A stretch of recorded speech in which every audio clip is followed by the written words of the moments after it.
What is up, F and True followers and the members of the YWC? JC Styles. Brian Crazy. And we are here with our TNA Wrestling Bound for Glory review for 10/16/2011. Bound for Glory had its ups, it had its downs. Me and Brian both agreed that we liked the pay-per-view about 95% of the content that was out. So we're going to get right into the matches. You want to take the pre-show? Yeah, the pre-show started off at 7:30 tonight. It was exclusive. You got the link through TNA Wrestling's Facebook page, and then it redirected you to TNA On Demand. You got to see Mexican America go against Inc. for the TNA Tag Team titles. Now, Mexican America was victorious, and this was a pretty good match. It was about a solid 15 minutes, and both teams really brought it. Christina Von Airy is the female who debuted Thursday night with Inc. She now has a new name. Her name is now Toxine. And that's about it for that. Then we go into Bound for Glory. The first match of the night is for the X Division title. We see Austin Aries defend against the Wizard of Odd, Brian Kendrick. Now, this match was actually a pretty good match. From what I saw, I haven't been able to make it through a lot of the impacts. If you guys know that we were sidetracked with the hurricane earlier this late summer. I was also sidetracked because I lost my cable. So I find it kind of hard to try to get back into the motion of watching TNA again. I'm very easily trying to ease myself back into it. Brian Kendrick and Austin Aries delivered a great match. We saw numerous different variations at the sliced bread. Oh, yeah.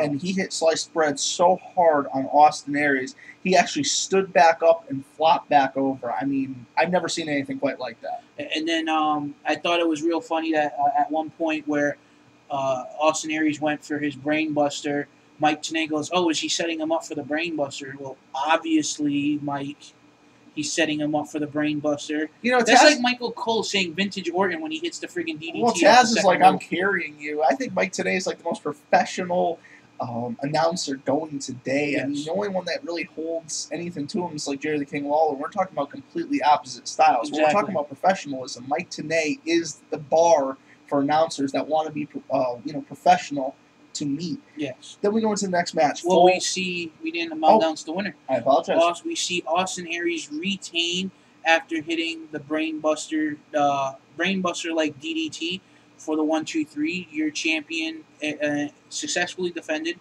Austin Aries. Correct. Then we go into Full Metal Mayhem, and both these gentlemen sure did bring it. We saw an incredible amount of... Wait, we saw both bring it? From what I saw, I only saw Jerry Lynn getting his ass kicked for the whole match. From what I saw. All right, I'll take back my previous statement. That is correct. Jerry Lynn really did get it handed to him. I was trying to give Jerry Lynn a little Even bit of credit. in the highlight reel, he got his ass kicked. Jerry Lynn brought a couple good moves, but yeah, you're right. RVD really did just hand it to him. But post-match, these guys really did embrace. RVD did pick up the win. Yes. We saw RVD pick up the win where we see him hit the Coast to Coast, which I believe he calls the Van Terminator. He had the ladder set up on Jerry Lynn in the corner, and he went from turnbuckle to turnbuckle with the steel chair. And after he hit this, I mean, Jerry Lynn did not move for a good couple of minutes. We thought he was dead. We were like, "Oh my God, he died!" Yeah, it killed him, like Jim Ross used to say, or like Joey Styles. Oh my God. Then we go into a backstage segment. We see Dixie Carter and Surge come to the arena. I know you want to say it. Sage. If you guys don't understand that concept, look it up. Beverly Hills Cop, Eddie Murphy, Sage. No, he does not have a rubber band around his penis right now when he said that. It's character in the movie, and Eddie Murphy kind of like mispronounced his name, and he's like, Surge, it sounds like a detergent. And it's just the way that the guy's acting. But anyway, we digress. We'll go back to the review. Then we go into the triple threat match. We see Crimson go against Morgan and... Wow, I wrote Crimson goes against Morgan and Crimson. Now you can tell that this was a long pay-per-view. Yes, Crimson went against Morgan and Samoa Joe. Samoa Joe's been on a recent losing streak. Crimson is remained undefeated till this point. Yes. Matt Morgan is just recently getting back into wrestling after his injury that sidelined him from the Bound for Glory series. Yes. Like I said, I missed a lot of the feuds that were put an end to last night. Tonight, I'm sorry. we kind of see Crimson pick up the win over Morgan and Joe. But at the point when Crimson hit his big finisher, we kind of see Morgan just stare at the pin like he didn't want to break up the pin, like he just gave the match to Crimson. Kind of looked that way, and those two were staring each other down. And when Morgan went for the pin, he kind of like questioned Crimson, like, "What are you doing?" Almost like they're cool to a point. They've saved each other in the last few weeks. I don't think they really were out there to fight each other. They were out there because they both had a beef with Samoa Joe. Exactly. So at the end of the day, Crimson did pick up the win. He still is undefeated in TNA Impact Wrestling. Then we go into the Falls Count Anywhere match. We see Bubba Ray, or the renamed Bully Ray, go against Ken Anderson, and these guys brought it. The guys went out there and they basically, wanted to prove to who was the dominant out of the two, and they both brought it. They both brought their A game. We saw the bubble bomb through a table. We saw the mic check on the guardrail. We saw the mic check through a table. It was just so many. He hit good the Kenton bomb. He hit the Kenton bomb. He botched the Kenton bomb, which he was actually supposed to go through the table. Yeah, but he still made contact. Yeah. And we see Ken Anderson, my boy from Green Bay, Wisconsin, pick up the win. But for aside, the one thing that we always defend here at F and True Wrestling is we defend the athlete. And once in a blue moon, a move doesn't come off exactly the way we want to see it. But for a guy of Ken Anderson's size to do that maneuver, yes, credit is got to be given. Yeah, definitely. Credit's got to be given. So we see Mr. Anderson pick up the win over Bubba Ray Dudley, and you know what? They grabbed a sign from one of the fans, and it was actually a dead end sign wrapped in paper. Which I would have thought that would have been funny if it said "wide caution, wide load." It would have been funnier because Bully Ray's kind of hefty. I thought it would have been really funny. That is pretty good. Then we go into the Knockouts title match. Now we got to this point after a series of Queens qualifier matches. We saw Velvet Sky, Mickie James, and Madison Rayne successful in these matches. They go against the defending champion, Winter. Karen Jarrett interjects herself as a special guest referee in this match. And it's kind of an unconventional match. It's a four corners match, but only two females are in the ring at a time, and they're tagging in and out. I haven't seen a match like this in some years, and I think we mentioned that while we were watching the pay-per-view. Yeah, it was kind of weird. I mean, it was not to take away anything from the Knockouts, sorry. The match was decent. I mean, it just really, the crowd wasn't into it, and it was kind of like almost like a filler match. That crowd was there for Sting, Hogan, and Roode and Angle. Sting, Hogan. I mean, Roode Angle, it was kind of disappointing, but we'll get to that point in a minute. Let's cut to the chase so these guys can see this video. Yes. Velvet Sky is your new Knockouts champion. I'm happy about this. I know JC's happy about this. Definitely. I love Velvet Sky. She's an incredible talent. She's actually, I know they bill her from the Big Apple, but she's actually from New Britain, Connecticut. We're from Connecticut. It's pretty cool. Hometown girl. We always root for the hometown people. Well, at least I like to. Then we go into the I Quit match. This is AJ Styles versus Christopher Daniels. Christopher Daniels has got a chip on his shoulder, and he swears that he's so much better than AJ Styles, but he only beat him once in the last 6 months. So we go into this match. Daniels is real nasty off the bat. He tries impaling him with a screwdriver. Yes. I mean, we saw a couple of attempts at that during the match. Daniels was selling the heel during the match. I mean, there was one point where he put AJ in a single leg Boston Crab and basically was flipping off everybody in the arena. It was a very fantastic match. And then what really was the turnaround where AJ was pinned down underneath the chair and Daniels was sitting on top of the chair. And he walked over to the camera and he got on the camera's face and he goes, "I don't want the kid. We think you should take the kids into the other room because I don't want their. I don't think you want to see their father. Their father murdered in cold blood. Yeah, murdered in cold blood. And that's when AJ snapped. He did a huge amount of high offensive moves.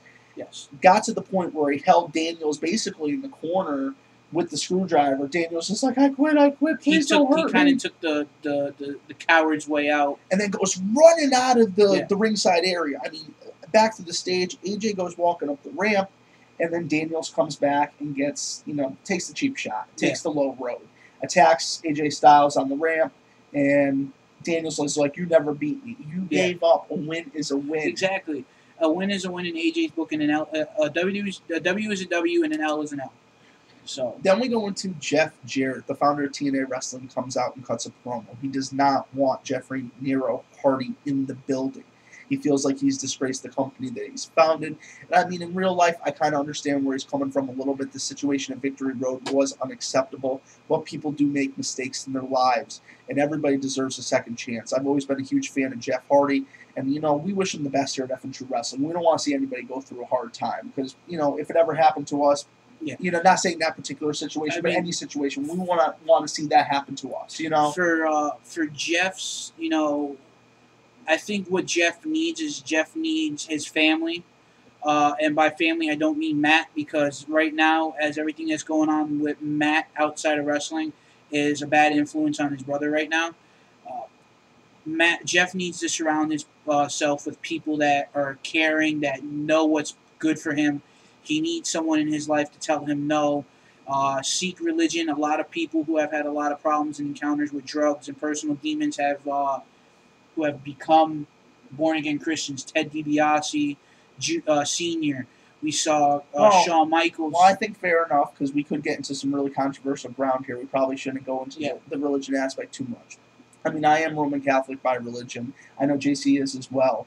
I'm not the most religious person, you know. But I mean, if it's going to help him clean up his life, I think he should seek something. Oh, yeah. Because I'm not going to lie. I'm proud. The programs aren't working. I'm proud of our church. I'm proud of, you know, what we've established, and I'm proud of what has been done. But at the same time, do I believe religion is kind of a convenient way to control the masses? Yes, but we won't go into that, because this could become really controversial really quick. And we're here for wrestling. I mean, maybe this is a talk for entertainment for one day. Basically, Jeff needs to find some other means of help. Honestly, in my opinion, just getting back to work. He needs to stay busy. He needs to be at house shows. He needs to be moving. He needs to be in the grind. Because when your mind is busy, you're not thinking about all those other things. Yes. You know what I mean? When people are relying on him, that's when he's going to be the strongest. So these guys get into a brawl. Security breaks it up. We see them go back and forth trying to jump over the security guys, pushing them out of the way, attacking each other. Ends up, Jarrett leaves the ring. Yes. Hardy is left in the ring. His new music plays. He does have a new theme for the fans out there. AJ Styles does as well. And we go into the next match, probably the most important match of the night, next to the world title match. Control TNA Wrestling is on the line.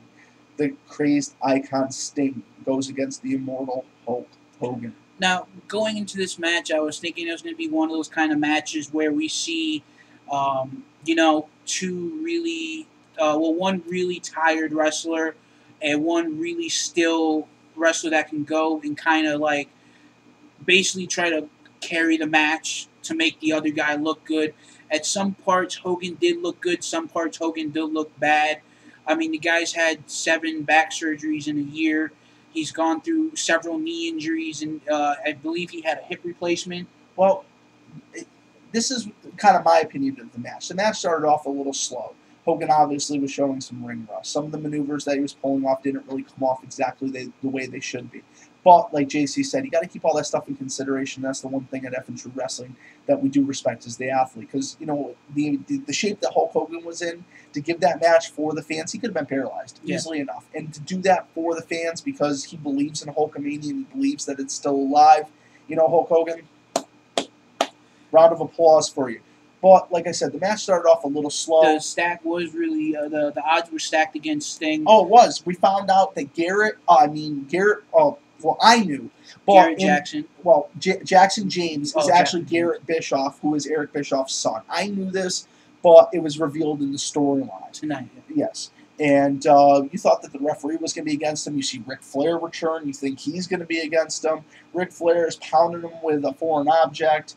But at the end of the day, when Sting gets Hogan locked into the Scorpion Deathlock, and he's tapping, Jackson James does not ignore it. And at first he did. At first he did. And he was trying to, you know, kind of brush it aside. But then he did have the bell wrong. The control of TNA Wrestling is now back in Dixie Carter's hands.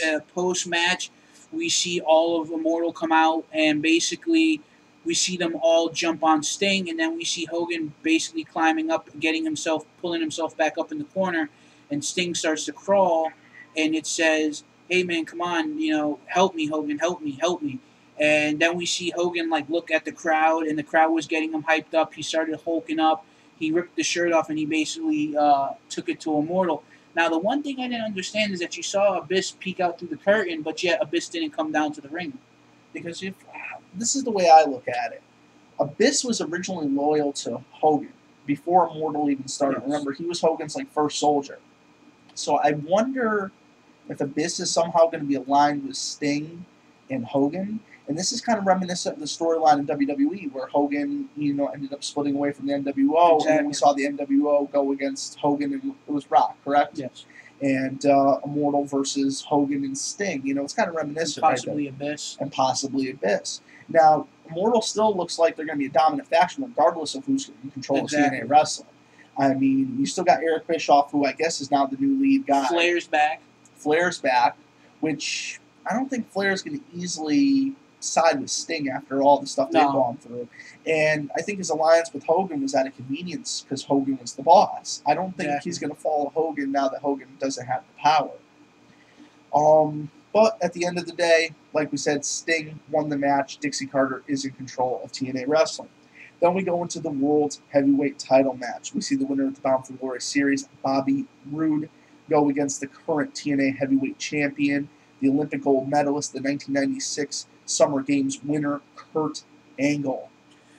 Now, this match was pretty damn good.